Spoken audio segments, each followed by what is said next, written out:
बिहार सरकार अपनी लागत से यानी अपने खर्चे पे 500 करोड़ की लागत से बिहार में जाति गणना कराई, लेकिन उसका डाटा अभी तक रिलीज नहीं हुआ। आज बताते चले कि आज 2 अक्टूबर है, गांधी जयंती है। नीतीश कुमार ने भी एक बड़ी बात कही थी कि जल्दी ही जो जाति गणना है उसका डाटा रिलीज किया जाएगा। और आज जिस तरीके से लगातार कहा जाता है कि जो नीतीश कुमार हैं गांधीवादी विचारों पर चलने का काम करते हैं, आज गांधी जयंती के मौके पर जिस तरीके से बिहार में जो जाति गणना बिहार सरकार अपने खर्च पे कराए उसका डाटा रिलीज कर दिया गया। आपको बताते चले कि जिस तरीके से जब से जाति गणना की शुरुआत की गई तब से लगातार जो है बिहार का सियासी ही नहीं पूरे देश का सियासी एक तरीके से कहे कि माहौल एक तरीके से कहे तो चर्चा में था। जिस तरीके से बिहार सरकार खुद जाति गणना अपने पैसे से करा रही थी, वहीं लगातार हाई कोर्ट में ये मामला पहुंचा। हाई कोर्ट ने इसको हरी झंडी दी, उसके बाद से सुप्रीम कोर्ट ने भी हरी झंडी दी जब मामला पहुंचा। लेकिन आज जिस तरीके से कहे तो जाति गणना 2000 का डाटा रिलीज कर दिया गया।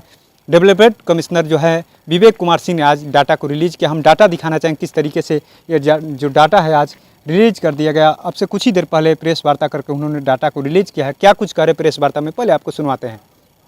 आज के दिन हम लोग जो बिहार जाति आधारित गणना 2022 का प्रतिवेदन आज विमुक्त कर रहे हैं, विमोचन कर रहे हैं पब्लिक के लिए और आपके लिए।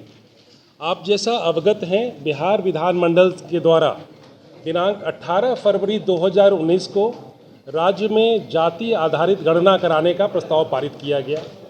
इस संबंध में 2 जून 2022 को मंत्रिपरिषद का निर्णय हुआ कि ये कराया जाएगा।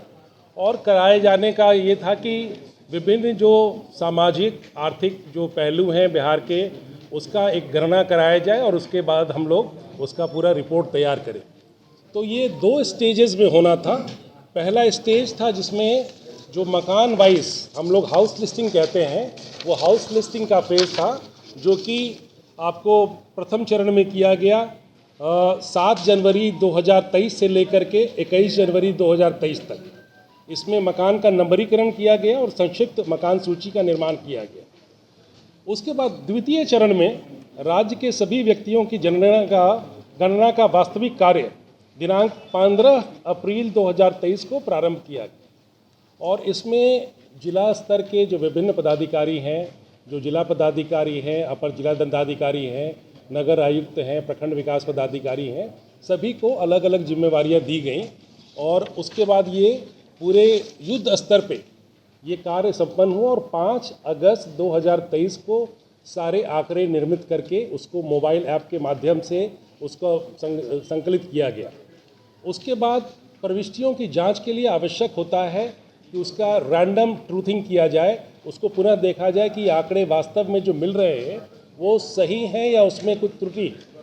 तो उसमें 2 स्टेज पे त्रुटियां हो सकती थी, एक तो एंट्री करने के टाइम में और एक है कि ऐप में कन्वर्ट करने के टाइम में।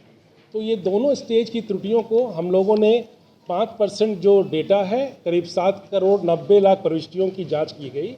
और उसके बाद जो आंकड़े उमर्ज करके आए हैं वो बिहार में कुल सर्वेक्षित परिवारों की कुल संख्या 2,83,44,107 है। और इसमें कुल जो जनसंख्या है वो 13,07,25,310 है। और इसमें अस्थायी प्रवासी स्थिति में 53,72,022 लोग हैं। इसी तरह से हम लोगों ने पूरे राज्य में जो फिगर्स हैं उसको संकलित करके पुरुषों की संख्या 4 करोड़ 41 लाख के करीब है, महिलाओं की संख्या 6 करोड़ 11 लाख के करीब है और अन्य में हमारे 82,836 हैं। जो हमारा जेंडर रेशियो है, लिंग अनुपात है, वो 1000 पुरुष पे 953 महिलाएं पाई गई हैं। और इसका जो संकलन करके आज जो रिलीज़ कर रहे हैं डेटा, आप लोगों के सामने आपके पास उसकी कॉपी उपलब्ध करा दी गई है। तो आपने सुना किस तरीके से उन्होंने प्रेस वार्ता करके तमाम जानकारियों को रखा है। जिस तरीके से जो डाटा रिलीज किया गया है, कितना किस जाति की आबादी है, आपको बताते चले कि 215 जातियों का, तमाम धर्मों को मिला करके 215 जातियों का डाटा रिलीज किया गया है। उसमें अलग अलग जातियों का अलग अलग डाटा हम तस्वीरें में आपको दिखा रहे हैं किस तरीके से वो 215 जातियों का डाटा रिलीज किया गया। वहीं आपको बताते चले कि जिस तरीके से जो कैटेगरी वाइज आपको बताते थे कि पिछड़ा वर्ग में देखिए तस्वीरें हम दिखा रहे हैं किस तरीके पिछड़ा वर्ग में जो डाटा है लगभग 3 करोड़ 54,63,936 लगभग 27% कुछ है। वही अत्यंत पिछड़ा वर्ग का भी डाटा हम दिखा रहे हैं, अनुसूचित जाति का भी डाटा, अनुसूचित जनजाति का, अनारक्षित वर्ग का, यानी तमाम जो डाटा है लगभग 13 करोड़ की आबादी का जो डाटा है रिलीज कर दिया गया है, जो जाति गणना की गई थी।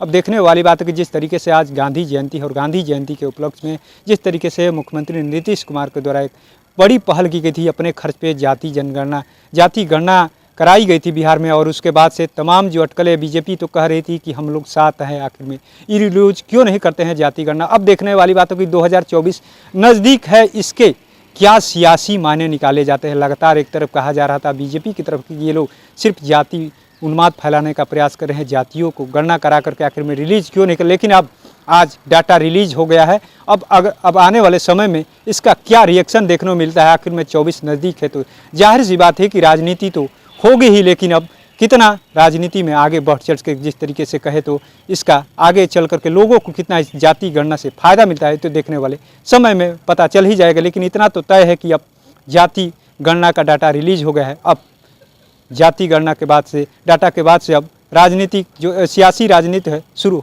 हो ही जाएगी। तो ऐसे तमाम अपडेट से जुड़े रहने के लिए इनसाइडर लाइव देखते रहें।